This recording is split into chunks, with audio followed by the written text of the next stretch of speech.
পটল ডাঙার আমরা কজন বিখ্যাত চার মূর্তিমান, ক্যাবলা হাবুল টেনি দার লিখপিকে এই পেলারাম।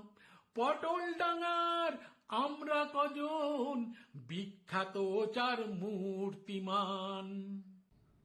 প্রথমেই আপনাদের সকলের কাছে ক্ষমা চেয়ে নিচ্ছি, মান্নাদের ভীষণ একটা জনপ্রিয় গান চারমূর্তি ছায়াছবির গানটিকে অত্যন্ত কর্কশ গলায় এবং বেসুরোভাবে গাইবার জন্য।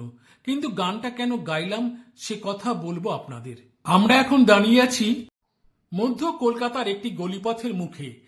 সামনেই রয়েছে একটি বোর্ড, আপনারা দেখতে পাচ্ছেন, তাতে লেখা রয়েছে পটলডাঙ্গা স্ট্রিট। এই পটলডাঙ্গার কথা শুনলেই বা দেখলেই মনে পড়ে যায় নারায়ণ গঙ্গোপাধ্যায়ের অমর সৃষ্টি চার মূর্তির কথা। আমাদের সমস্ত ছোটবেলা জুড়ে ছিল নানান দাদাদের দাদার কীর্তির কথা, আর সেই দাদারাও ছিলেন খুব বিখ্যাত। ঘনাদা, টেনিদা, ফেলুদা, এইরকম সব দাদারা। এক একটা দাদার কীর্তি এক এক রকম। রজনী সেন রোড মনে পড়লেই যেমন মনে পড়ে যায় ফেলুদার কথা, ঠিক সেই রকমই পটল ডাঙার কথা বললেই মনে পড়ে যায় চার মূর্তির কথা, বিশেষ করে টেনিদার কথা। আপনারা পর্দায় ডান দিকে যে রাস্তাটি দেখতে পাচ্ছেন সেই রাস্তাটি হলো আমহার্স্ট স্ট্রিট বা রাজা রামমোহন রায় সরণি। এই রামমোহন রায় সরণি থেকে যে রাস্তাটি বেরিয়ে সোজা পাড়ার ভিতরে ঢুকে গেছে, আপনারা পর্দায় যে গলিপথটিকে দেখতে পাচ্ছেন বা রাস্তাটিকে দেখতে পাচ্ছেন, এটি হলো পটলডাঙ্গা স্ট্রিট। এই রাস্তাটি কিছুটা ঢুকে আবার ডান দিকে বাঁক নিয়েছে, গিয়ে খানিকটা সোজা গিয়ে আবার বাঁ দিকে বাঁক নিয়েছে। এই রাস্তাটি এঁকে বেঁকে পাড়ার অনেক ভেতর ঢুকে গেছে। এটি হলো পটলডাঙ্গা স্ট্রিট।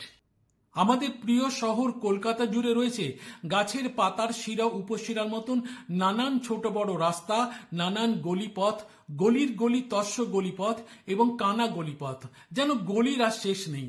এইসব গলিগুলো আবার ছোট বড় নানান রাস্তার সাথে এবং অন্যান্য গলিপথের সাথে গলাগলি করে শুয়ে আছে।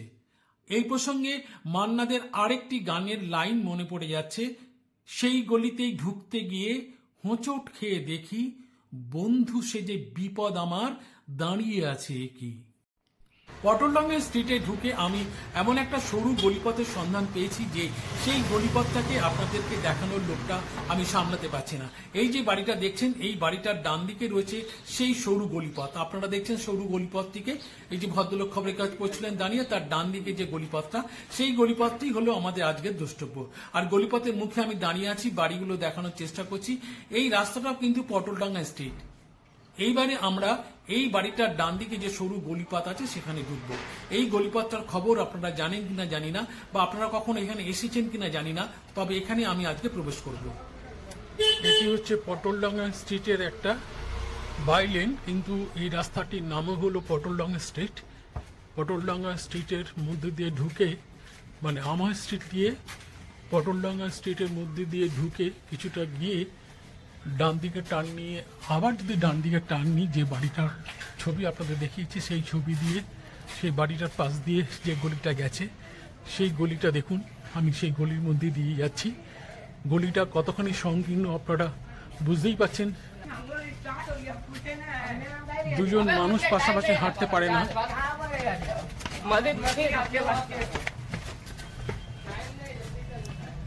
এতটা সংকীর্ণ এই গলি। উল্টো দিক থেকে এক দাদা আসছেন, এই দাদার আমি পাশাপাশি যেতে পারবো না, আমাকে একটুখানি কাত হয়ে দাদাকেও কাত হয়ে যেতে হবে, এত সংকীর্ণ এই গলি। এই গলির দুধারে উঁচু উঁচু বাড়ি আর মাঝখানে এই সরু সংকীর্ণ গলিপথ। এই রাস্তা দিয়ে সোজা চলে গেলে পৌঁছে যাব মহাত্মা গান্ধী রোডে। আপনারা দেখুন রাস্তাটা এখানে এসে একটু চওড়া হয়ে গেছে, দুপাশে বাড়িঘর রয়েছে, এখানে নানা অফিস রয়েছে, দোকান রয়েছে। এক কথায় বলতে গেলে এই গলিপথটি একদিকে রাজা রামমোহন রায় সরণি, আরেকদিকে মহাত্মা গান্ধী রোডকে সংযুক্ত করেছে। এবার আমরা এসে পৌঁছে গেলাম মহাত্মা গান্ধী রোডে। শিয়ালদা অভিমুখী বাস যাচ্ছে এগুলো।